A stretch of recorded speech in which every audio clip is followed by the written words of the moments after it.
ছোলা ভুনা তো অনেক খেয়েছেন, এইবারেই ছোলার চাটটা খেয়ে দেখুন। টক, ঝাল, মিষ্টি এবং ক্রিস্পি একটি কম্বিনেশন। ইফতারিতে এই আইটেমটা থাকলে অন্য কোনো আইটেম আর কেউ ধরেও দেখবে না। চলুন ফুল রেসিপি দেখে নেওয়া যাক। নিয়ে নেব আগে থেকে সেদ্ধ করা 1 কাপ পরিমাণ ছোলা। তাতে দিয়ে দেব হাফ কাপ পরিমাণ সেদ্ধ করা আলু। আলুটা ঠিক এভাবেই কেটে নেবেন। আলু এবং ছোলাকে সুন্দরভাবে মিশিয়ে নেব। মেশানো হয়ে গেলে আগে থেকে ফেটিয়ে রাখা টক দই দিয়ে দেব হাফ কাপ পরিমাণ। দিয়ে দেব 1 টেবিল চামচ পরিমাণ পেঁয়াজ কুচি, টেস্ট অনুযায়ী কাঁচামরিচ কুচি, 1 টেবিল চামচ পরিমাণ টমেটো কুচি আর কিছু শসা কুচি। এখন দিয়ে দেব আগে থেকে তৈরি করে রাখা গ্রিন চাটনি। গ্রিন চাটনির রেসিপিটা কারো লাগলে কমেন্টে জানাবেন, রেসিপি দিয়ে দেব। এখন দিয়ে দেব হাফ চামচ পরিমাণ চাট মশলা। সবগুলো উপকরণ মিশিয়ে নেব।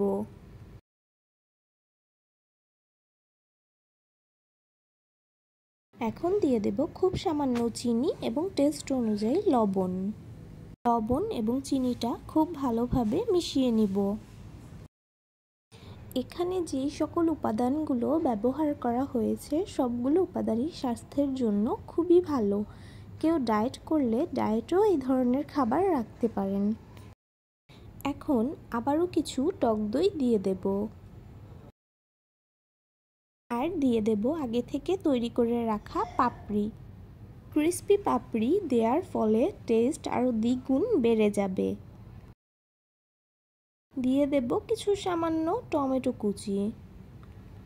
গরমে ইফতারিতে তেলের ভাজা পোড়া খাবার না খেয়ে এই ধরনের খাবার খাওয়া স্বাস্থ্যসম্মত।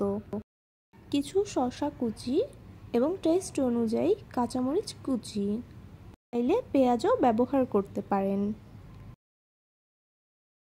এর উপরে আবারও কিছু টক দই দিয়ে দেব।